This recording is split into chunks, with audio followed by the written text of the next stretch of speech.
My name's Alan Wilson, as you well know, and I operate with a partner, Anthony Blackett, and we have set ourselves up in the field of history, for the study and pursuance of history, historical knowledge.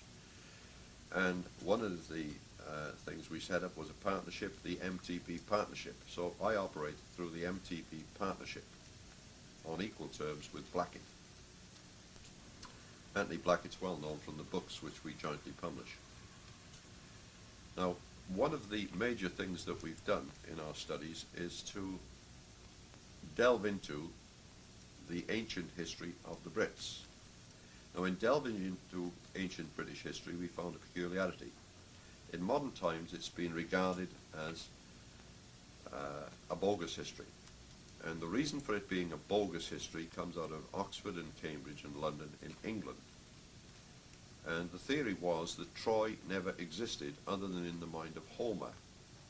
And as Homer wrote a fictitious poem about Troy, Troy was a fictitious place. It had no foundation in fact or truth and was non-existent. Therefore, a history which based itself upon the first king of Britain being Brutus, the great-grandson of Anchises and grandson of Aeneas of Troy, and that the whole of the British nation were originally, or a large part of them were originally Trojan, had to be a false history. As it was a false history based on Homer's fictional epic, therefore you throw out British history. And this actually was done.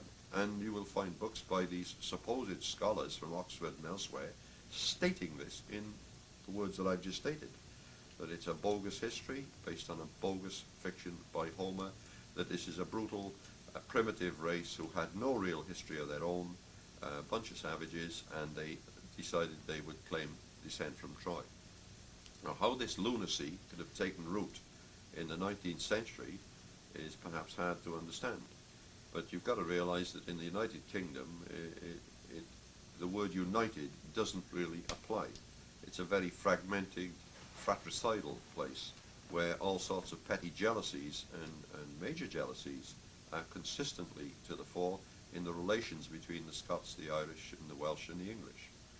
Everybody seeks primacy and jealously attacks and niggles at the others.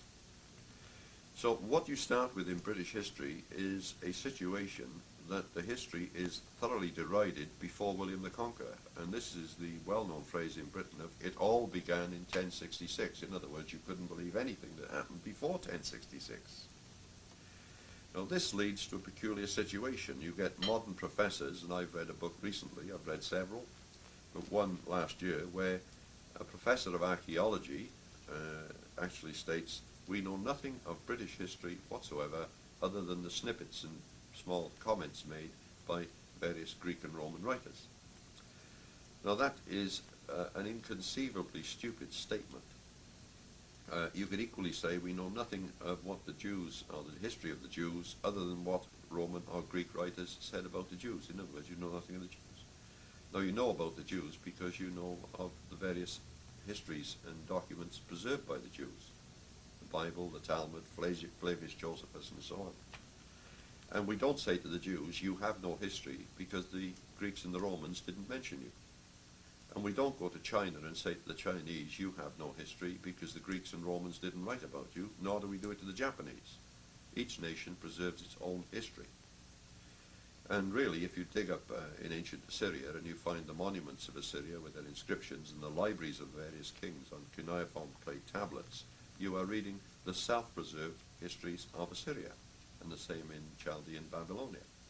So why Britain should be singled out and put into a bracket where we are told you cannot have original British records, British inscribed stones of antiquity, British coins and British artifacts, the whole archaeology of Britain and history of Britain, unless it's verified by some Roman or Greek who did not visit the country and who wrote, say, 300 to 500 years after the events he's describing. Very difficult to understand. So it's a double standard which has come in, and it's come in through petty political jealousies and political motivations in the United Kingdom. Now, what was happening when this Trojan epic had to be abandoned in Britain was that it was in the early 1800s, beginning of the 19th century. You just had the American Revolution or War of Independence, tearing itself away from the Brits. On the British throne was a very unpopular German monarchy. George III was stark raving mad, although they tried to portray him otherwise. He had six fat, debauched sons whose performance around London with loose women and morganatic marriages and gross behaviour was very unpopular. The whole damn monarchy was in disrepute. The ruling elite, ruling class needed a puppet monarchy. They were still smarting under the effect of the Jacobite rebellion, where Bonnie Prince Charlie attempted to oust these Hanoverians in the 1745-1750 era. The French had risen on their hind legs and finally got rid of the aristocracy, and they got rid of the king, and there were guillotines everywhere. And it was in this frantic environment in Britain that the decision was taken to get rid of past British history, because it was very necessary to create a bogus history and to eliminate anything that was a threat to the regime and the monarchy. And you've got to realise also that 50% of the British population are estimated to have supported the French Revolution, and at least 50%, if not more, were fully in support of the American Revolution. And this probably is not realised outside the UK. So one of the targets was to abandon the ancient history of the country and to create a history that would shore up the monarchy and protect the establishment. So having gone into that in that way, the detail can be researched by anybody. In particular, there was an assault upon the Welsh, because it was in Wales that the histories were mainly preserved.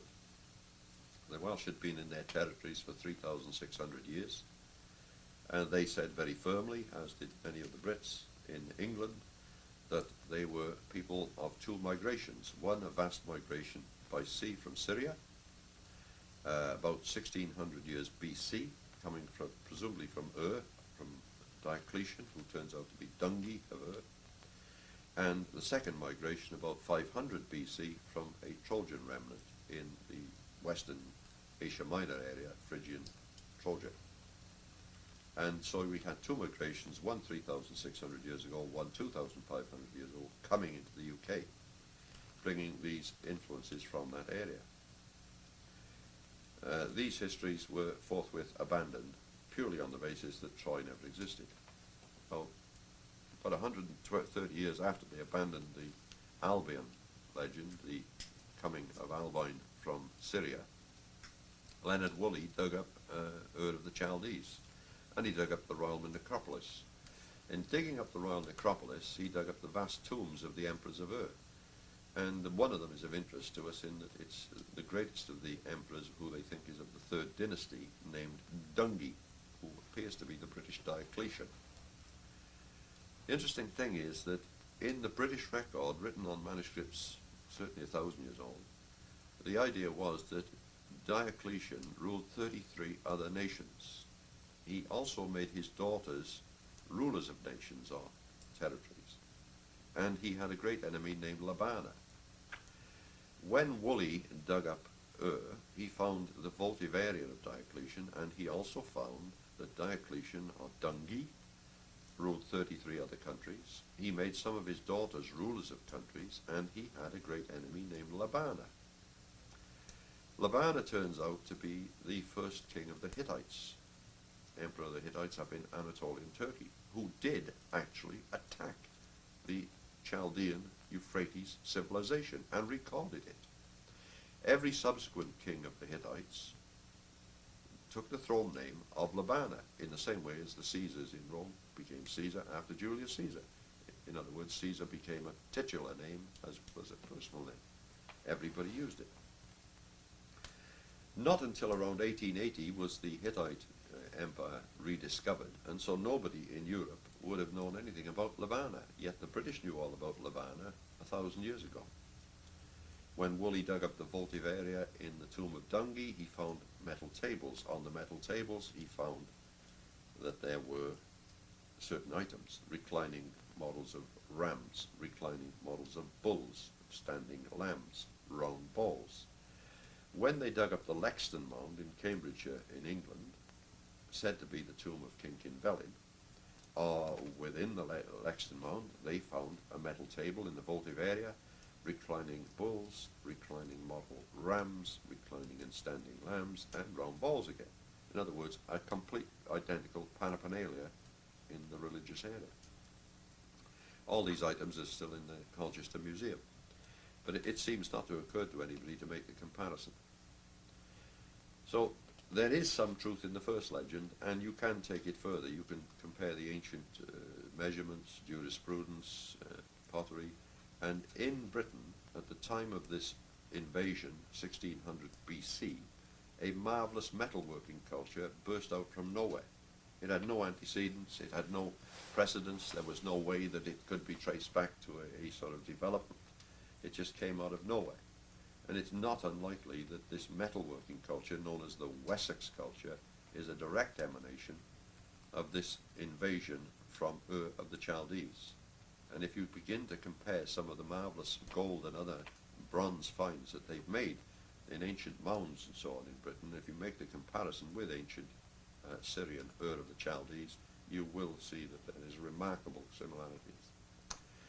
So you have an imported culture, an imported civilization, imported technology, in the same thing that's happened to the United States in the last 200 years, or more. Taking this a stage further, if there appears to be some basic truth in the Syrian migration, you also have mentions that are in the Odyssey, said again to be by Homer, but I doubt it, where Ulysses talks to a man who says that his homeland is a great island in the Western Ocean beyond the Pillars of Hercules, Gibraltar, which can only be Britain, and he calls it Syri. The name Syri still endures in Britain. It's Surrey, a large county on the south bank of the Thames, and London stands on most of it. You have mentions in old documents, Caradoc of Lancarvan, describing people in the Midlands of England and speaking of the territories of the Ealda Sacenas in 1156. The old Syrians is what it's talking about. So the idea that the old Syrians came to Britain was well established and well remembered. In Ur, they were known as the Gutians, G-U-T-I-A-N-S. When Brutus came to Britain, the people who were recorded as being there were called Geontes, exactly the same name of the people who were found in the Canary Isles, Geontes.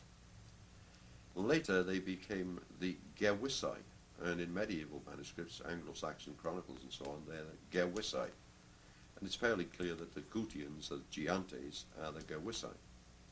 And later they dropped the G-E and called them the Wissae, or Wessex people, and said, Wessex, West Saxons, isn't that beautiful? Complete misnomer and another part of the general political ploy to get rid of the history.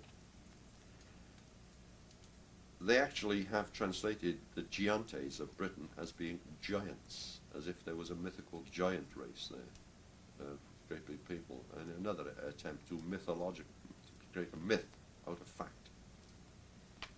So, having dealt with them, we then thought it wise to possibly look at the Brutus legend. Now, the Brutus legend is firmly embedded in Britain, and you have to realize that the main line of kings of Britain always claims in history descent from Brutus.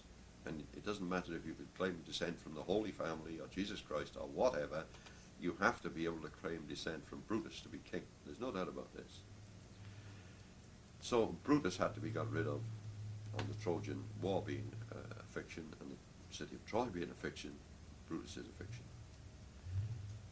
We decided that as the history was proving out in a number of other fields, we were getting all manner of evidence to prove it correct, and reliable history, and honourable history, honestly recorded in detail, that it was worth looking at the alphabet of the people. Now, in the same way as the Greeks have an alphabet, the Arabs have an alphabet, which is different, and the Egyptians had a picture alphabet, and the Chinese have a pictorial alphabet, hieroglyphics in Egypt. So we also have a peculiar alphabet peculiar to the British. You think it's peculiar to the British at first sight. Again, this alphabet has been thoroughly derided, and they have called the alphabet a forgery, a fake, and a fiction invented by a man named Edward Williams around 1800. difficult to see that because it's in a manuscript in the Bodleian Library in Oxford which dates around 1520. Difficult to see because it also is mentioned in a book being written for and on behalf of the Prince of Wales in 1794, and the author states, "This alphabet I find in a very ancient manuscript in the Bodleian Library." Equally difficult, as David ap Gwilym, probably the best of the Welsh poets, is describing the alphabet in his poems in 1370. Another poet, Ieuan Ddu, is describing the alphabet in 1425 roughly. And a further poet is describing the alphabet, Gutter Glyn, in roughly 1450. Equally, it's well known that the alphabet was brought back into use to send messages on sticks around 1400 when Owain Glyndŵr, the Welsh prince, was fighting Henry IV of England.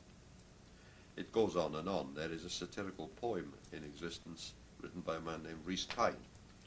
And Rhys Cain was from Oswestry, and he went to an Eisteddfod in 1580, met a Welsh bard from Glamorgan who had a pythynid, in other words a frame of wood with wooden slats in it, upon which was cut with a knife the straight strokes of the Coelbren alphabet and a story.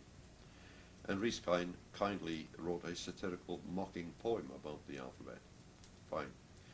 We also find that in 1946 at Nag Hammadi in Egypt, Chenaboscian it's called, a peasant named Muhammad Ali was looking for firewood, and he found a 5-foot clay jar, 5 foot tall, in an old cemetery.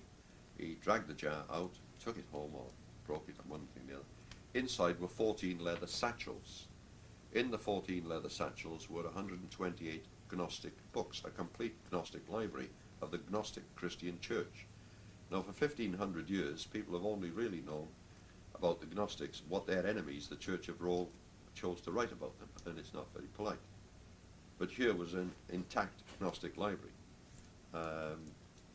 In amongst these 128 books is the book of Massanes, which means laid flat, wrought, and a wonder. It means an alphabet, it's not a name of a person.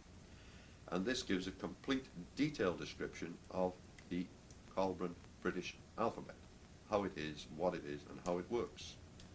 Same descriptions were published roughly the same, well, almost exactly the same in 1840 in Wales. So we have signs that the alphabet would work. Now, if we look at the Brutus legend, we have this. The British finally come from Western Turkey, Troy, to Britain under Brutus. They pick up people on the way. In other words, they stop at Spain, the Iberian Peninsula, pick up more of their countrymen from Troy and proceed to Britain. So you can possibly link a common alphabet in Britain, Iberic Spain, and Troy. We also know that shortly before the British came from Troy, the Etruscans moved out, and they moved out around 650, 600 BC, and from the same area, Phrygia, in Trojan areas of Turkey. So we have another possible link between Turkey, the Etrurian Empire, which lasted 650 to 100 BC in Italy, and again in Raetia, which is now part of Switzerland, because Pliny the Elder kindly tells us the Raetians were Etruscans. What we did then was to identify that the alphabets in all these areas anciently were very similar. You could say near identical. We were encouraged to do this because a man named John Williams in 1846 wrote a book, and in his book he exhibited the ancient Coelbren British alphabet. And in exhibiting it, he gave the cipher. In other words, what's an A, what's a B, what's a C. And he also said, isn't it strange that the British alphabet is almost identical with Etruscan and with Pelasgian on the coast of Turkey? Well, it's not strange at all if that's where we ancestrally come from, and if that's where the Etruscans come from, and we are roughly kinsmen. There is a tie-up in that Llywelyn Sion of Glamorgan in 1560 preserved the alphabet and preserved its cipher. In other words, he wrote down which sign is A, which is B, which is C, which is D, right through. He also wrote down which signs were numerals, 1, 2, 3, 4, 5, 6. And so we have an alphabet and we know the lettering. If we know the lettering, obviously if we see a series of signs, we put the appropriate letters underneath, out will pop a word. That word will be in Cymric, in Welsh, and we should be able to translate it into English or French or German or any other language for people to read. If we look at the name of the people, it becomes more interesting. The proper name of the people you would know as Welsh is Cymru. In the modern 20th century, it's popular to use the word C, but the correct spelling is Khumry. In ancient Turkey, they were known by the Greeks as the Kimmeroi, Cimmeroi, right? They were known by Herodotus, writing in around 460 BC, as the Cimmerians. They moved out of Iraq and Iran, northern areas, out of Assyria, I think when Sennacherib was murdered by one of his sons, and civil war erupted in the Assyrian Empire. The records of the Assyrian emperors dug up at Nineveh and taken to the British Museum, 25,000 clay tablets, exhibit these very same people as the Cymry, Khumry, exactly the spelling and name that they have in Britain. The Assyrian emperors got these people from a place we would know as Israel, and they would appear to be the 10 tribes. So there is a clear linkage of people right the way back. We decided that we would attempt to translate the ancient stones in Britain, which are known to be of the year 200 AD in one instance. Those in Aberdeen and Angus in Scotland are known to be 6th century. There is stone in Galloway, said to be 6th century. There are stones in Cumbria, northwest England, again of the same era. There's stones dug up in St Paul's Churchyard in London, known to the Dark Age. And there are a number of stones in Wales and a number of church fonts. One of them is an ancient oak font. It's made from the stump of an oak tree, carved into a font, and an inscription around the thing. It actually names Arthfail, who is the Welsh spelling of Arthur. Very interesting. So we've got a number of stones all over the place. We simply applied the alphabet to these stones. In other words, that sign is A, that's B, that's C, or whatever. We then had, under the list of signs, we had a list of modern letters. Those modern letters form words, and we were able to read what the stones say. So a stone put up in Nevin in West Wales around 950 turns out to be inscribed with the name of Higuel Rex, and in all the manuscripts Higuel Rex is Howell the Good, who ruled the area and died in 948, and if the stone's put up around 950, that's right. The ruins of his court under Upper Court Farm and Lower Court Farm are about 6 to 8 miles away, and about, I think, 6 miles away is Crug Howell, the heap of Howell, his grave mound. So he fits. We found another stone in Wales, interesting one. It said Godufan the Exiled. Godufan is a bit of a mouthful of a name, hardly inventable.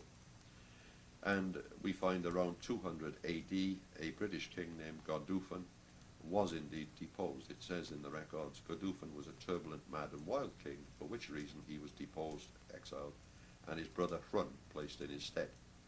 And it goes on right through Britain. You can translate all the stones with correct meaning, and naming people and giving a little more historical detail elsewhere.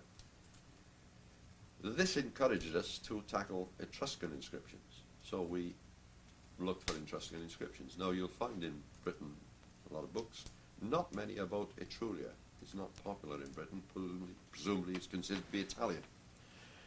So whilst the Romans are much publicised, the Italians aren't, or the Etruscans aren't. And we found great volumes of Etruscan pictures of statues and ruined buildings and tomb mounds, but it was very hard to get at inscriptions. When we started to get to them, we found that they were little ones on wine bottles, on bronze mirrors, which were carved with scenes, little statements, on the sides of statues, all sorts of minor artifacts that people would use would have inscriptions on them.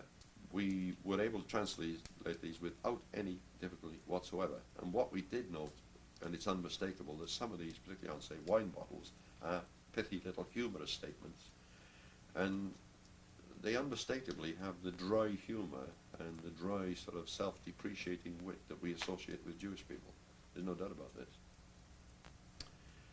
And we therefore went further. we looked at, there's one very famous inscription. They found a tomb of a princess or great noble lady in one of the Etruscan cemeteries, untouched, and they found within this tomb a large amount of silver tableware. It's virtually an ancient tea set or dining set in silver. And this has been translated, if you can use the word translated, to mean Lathia, and they then said, aha, Lathia is the woman who owns this stuff, you see. And they even gave it a second name. And what they're doing is taking the Etruscan letter, finding the nearest Greek letter that matches it, and then reading it in Latin. Although Pliny and a number of other writers tell them time and time and time again that the Etruscan language is nothing whatsoever remotely like Latin or Greek. And though they're told this, they can't resist doing something about it. In other words, the academic can never say, I don't know. And he feels he's writing to an uninformed audience who don't know either, and he can get away with it. So we translated this Lathia stuff. It was very interesting, because it actually says the gift to lie silent in the tomb, and words to that effect. And it doesn't say Lathia at all. And realizing we were onto a winner, we translated a lot of the major Etruscan texts. We translated the Perugia Keepus, a large stone slab with like a great gravestone with 36 lines of detailed writing on it, and it tells how 12 clan or tribal units of a people are setting up a union, and in this unified state they will divide the land equally amongst themselves. They will cooperate to drain the land, to irrigate it, to fertilize it, to clear the swamps, the woods, and to make it productive, and they will not war with each other, they will attempt to cooperate. It's, I don't know, like a constitution in a sense. We then translated other major statements. We found the 3 gold tablets that were known as the Purgi tablets, from a temple at the port of Coelbren. That's the Welsh way of pronouncing it. It was the ancient Etruscan port near Rome, major city area with 3 ports. And these little gold tablets, one's in Carthaginian and 2 are in Etruscan. They've not been read. We're able to find that they tell of the league of the Etruscans and Carthaginians to provide 60 warships each to combined fleet to attack the Greek Phocian pirates who'd settled on the Isle of Sardinia, and to get rid of them. The Greeks had been driven out or opted out from Turkey on the shores of there, and they'd come away when Cyrus had become Emperor of Persia, sent his general Harpagus there, and they had decided to set up in Sardinia and to make a living robbing the merchant fleets of the Carthaginians and the Etruscans. And it's well known that this league was formed. The whole story is well recorded by ancient authors. And here we have it repeated on the Purgi tablets. So we know that we're into authentic history. The other major text we deciphered in Etruria was the Agnone tablet in the British Museum, a large bronze tablet, 26 lines of writing on one side, a lesser amount on the other side. And it tells who the Etruscans were and where they came from before they got to Etruria. And I think, therefore, it's a very important tablet. It says that they were in a country happily. There was huge pestilence and plague and all sorts of cosmic disasters. They were led out of this country, and they went with the little cabinet in a cart, and they follow this little cabinet, which is in a cart. And they finally arrive at another land where it is their own land, and it's given to them, and they settle there and live there. I'm obviously paraphrasing what it says. And later, on the other side, it says how they are forcibly removed and ejected from this land of their own, and they are taken to another place which they don't like. And again, they follow the little cabinet in the cart, and the little cart was presumably drawn by oxen or donkeys or something. And off goes the little cart, and they follow it. And they come to a place, and they take ship, and in ships they come to Etruria. It appears the Cymry are moving off from northern Assyria through Asia Minor, coming to the Dardanelles. They take ship and they go round to Etruria. That's what it appears to be telling us. And obviously the earlier side, the other side, would appear to be that they're in Egypt, and there's cataclysms in Egypt at the time of Moses. They're led out by Moses. They follow the little ark in the cabinet, whatever it is in the card, and they go to their own land, their promised land. So I think it's probably one of the most important documents we've read so far. So having got that far, we then said, well, what have they got in Phrygian, areas in Turkey? And we found one very long inscription straight away, much publicized, and it's over the top of a building, which looks like a temple to us, and it is described actually as the tomb of Midas. And when we looked at this long inscription, runs right over the top and right down the side, it reads out perfectly into Cymric again. And there's no doubt whatsoever about it. Now, whether the inscription was added to an existing temple building, or whether it was put up by the builders of the building, is another matter.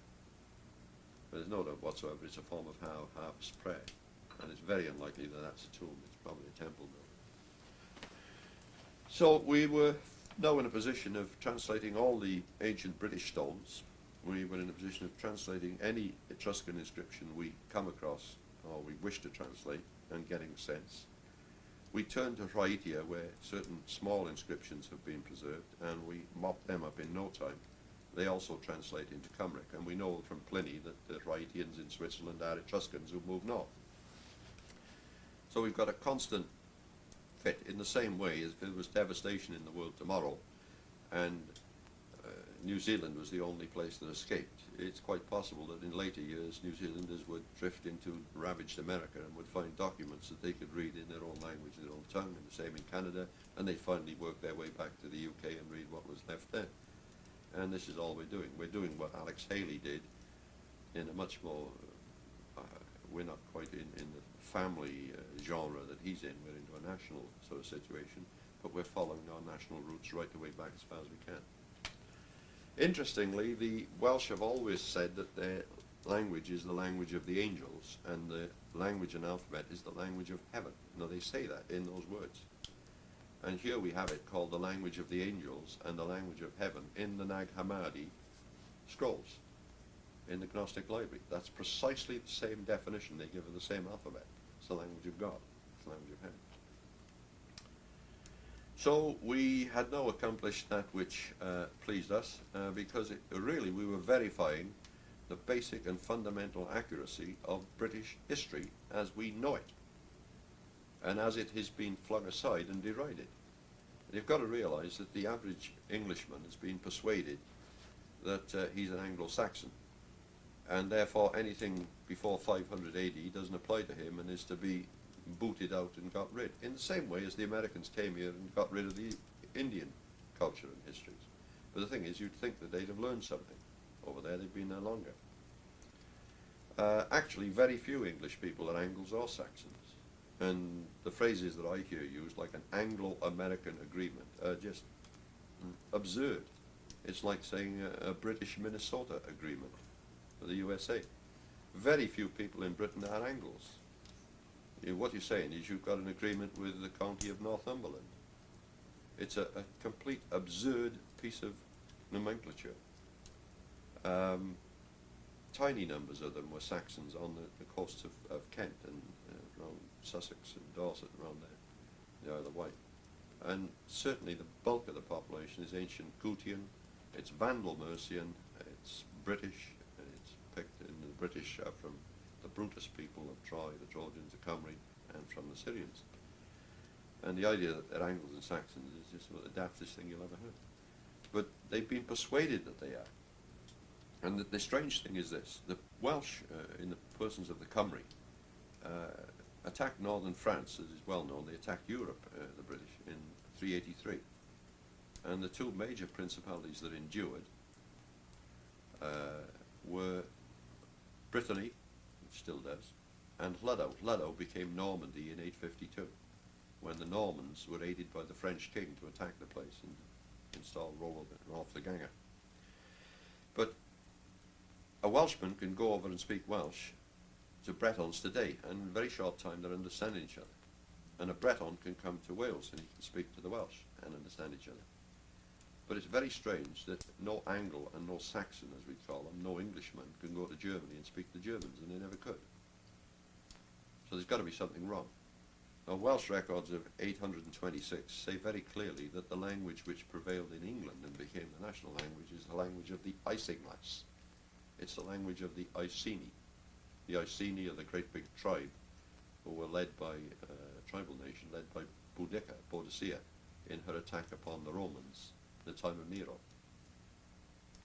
So this is the language of England, not Anglo and not Saxon. And then you've got a question, is it Anglo or is it Saxon? You can't have Anglo-Saxon. It's like saying we've got French Yugoslavian. What is it? And it's neither. So we have a number of fictions in this wonderful home of tradition in England. Interesting situation.